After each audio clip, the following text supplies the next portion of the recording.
Hi, everybody. Welcome back. I didn't say yesterday was Monday. I'll say today is Tuesday. How about that? January the 12th. I'm Darlene Corbett, the UnStuck expert. Some days I will say it, some days I won't. So it won't matter when you listen to this. It doesn't matter anyway. But there is an order to this if you want to go back and you've missed some of these YouTube videos.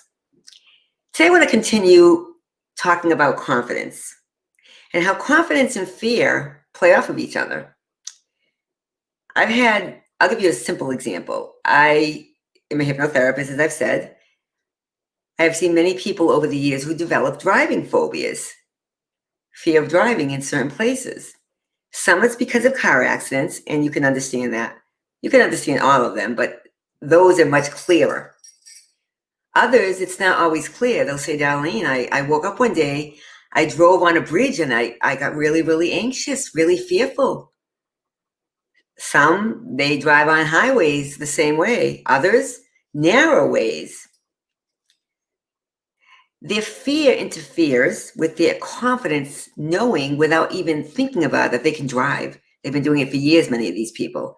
They lose confidence in their ability because of a fear that evolved as a result of something. They interplay often. Fear is also something that prevents you from changing. And you want to develop the confidence to do that.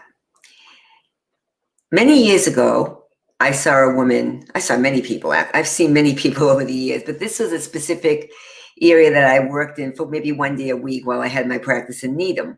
I did gastric bypass evaluations. Now it's the sleeve. Back then it was bypass. Sleeve was just beginning when I left doing this.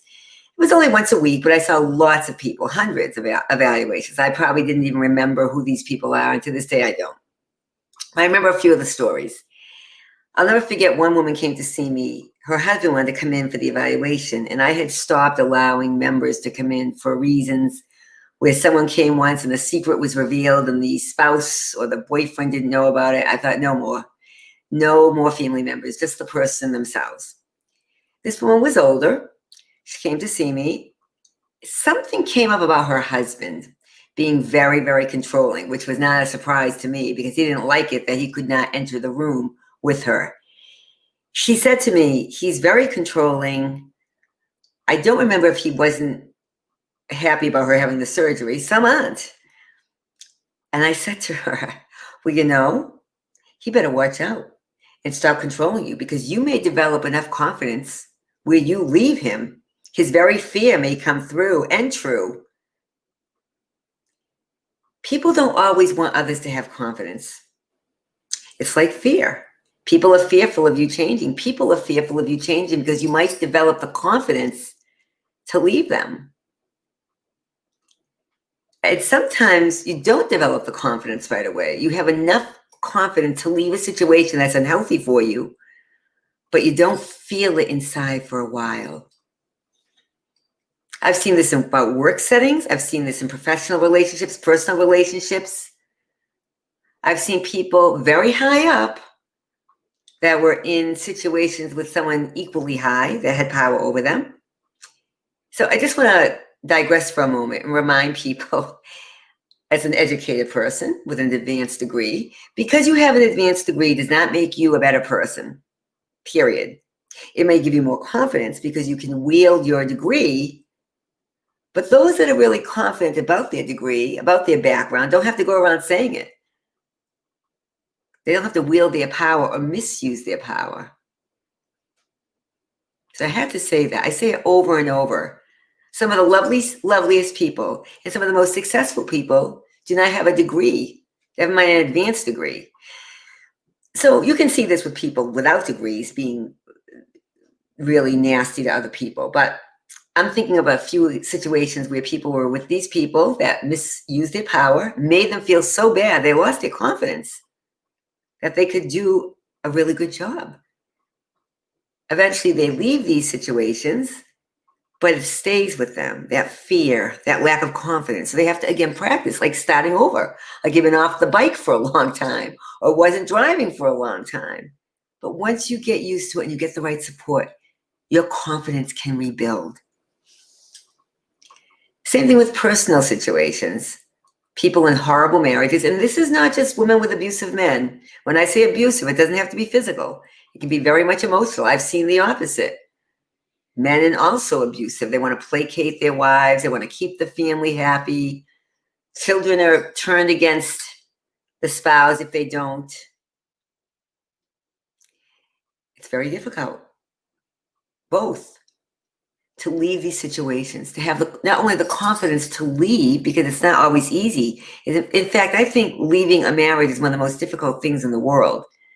It changes one's whole life, not just a piece of their life, much of their life. The piece is leaving the relationship, which there is, even though it's unhealthy, there's an attachment. And then disrupting everything that often has to be done. Some it doesn't, others it does. But to leave a situation that's unhealthy, that's toxic, takes confidence. It's not always there, and courage. But the confidence has been diminished because somebody doesn't want you to feel that good where you can leave it. Or they're not even thinking they don't want you to feel that good. They just don't make you feel that good.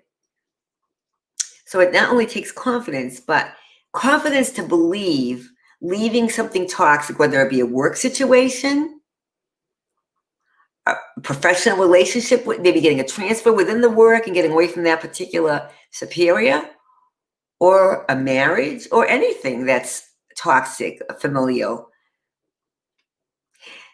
The confidence to take to leave is tantamount. But not only that, the confidence to believe that you can have a better life. That's scary too.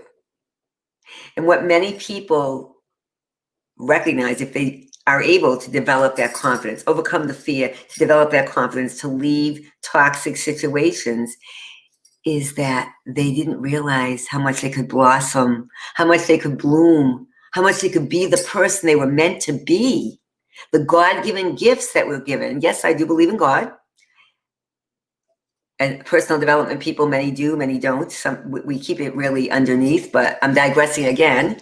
I don't really care who does or who doesn't. This message isn't just for those who do.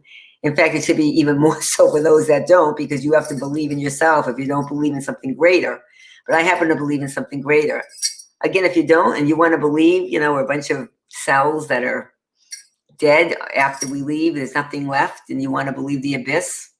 That's, I don't tell people how to think. I teach them to think. I don't tell them, well, I shouldn't say this. I don't tell them what to think. I teach them to how to begin to think differently and reset their mindset. How they think, it's up to them. I mean, what they think. Okay, my hows and what's confused. What they think is up to them.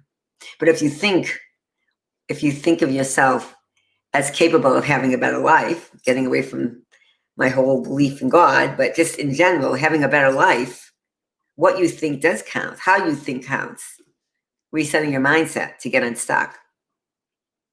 As the great Investors Business Daily says, how you think is everything. I said that before. I'll say it probably repeatedly over the course of my videos. What you think matters also. If you don't think much of yourself, it's going to be hard to project that. That's why you must fake it until you make it. Even with those that are going to try to push you down. And I'm going to talk about bullying. I think about, what should I talk about next? And I'm going to talk about bullying. I may talk about the unique you before I talk about bullying, or vice versa, but we're going to be finished with this segment of confidence. It may come up again going along. There's no set videos. I don't plan this automatically. I think about what's going to be best for people. But how you think is everything, and what you think about you. Are you capable of resetting your mindset? I say yes, but it's up to you. Are you capable of developing confidence? I say yes again, but it's up to you. How can you change the narrative? Practicing. I'm going to get, again, more into the meat of that over time, but some of the meat is simple. Not easy, but simple. Practicing it. You go to the gym, whatever you do on a regular basis. Think of all the habits you have that become rote. Or if they don't become rote, because you need to keep continuing. Those that become rote are those that you don't have to really develop. You brush your teeth, you brush your teeth. You need to do it 3 times a day or whatever. You eat a meal, fine. You drive a car, you just have to keep being careful. But learning a musical instrument, doing a sport, going to the gym, over and over. And if you feel that you have a block or something's preventing you, visualizing it, saying it, writing it down. So, what are you going to do if somebody tries to derail your confidence? How are you going to get out of the situation? I invite you to think about that. Begin to think of yourself. I think I will go with uniqueness, because then we'll talk about bullying. Because I think it's important, if we talk about your unique self, which is the first letter in my acronym UnStuck, then we can get to what may, again, impede you. And bullying, I want to remind people, yes, it happens in young children, but it's not just a child phenomenon or an adolescent phenomenon. It happens through the life cycle. And you see it exposed more, for good or for not good, for good, better or worse, the internet, because you see it there too. But that's not the only place. It's just more obvious. It's more exhibitionistic there. Confidence here, and deep in the soul. Overcoming the fear to let your confidence shine through about who you really are, who you are meant to be. So I'm going to give you a quote that I love by George Eliot, who wrote Middlemarch. She's a very colorful character. Mary Evans, I believe is her name, or Marion Evans. I think she went by both. You're never too old to be what you might have been. This is a woman, if you don't know Middlemarch. I never read the book or saw the PBS version. She disguised herself as a man to get her writing out there and not have it minimized, that it was just kind of, back then, considered just feminine romance. She wanted it elevated. She got what she wanted. Confidence in her ability to try something new to get her message out. What about you? Think about it. Beginning to reset the mindset. Look in the mirror, shoulders back, head high. I can, I will, or whatever mantra. Write it down. Look at it at night. Look at it in the morning. Keep it next to wherever you're working. If you're working outside the home, keep it nearby. Put it on your car if you want. Tape a piece of paper, whatever it may be. It will come. And it will help you leave situations that are unhealthy for you. It will. Not easy. Not easy at all. I'm not suggesting it's going to happen overnight. It's not. I want to really reinforce that. Nothing that's really effective and sustains happens overnight. It just doesn't.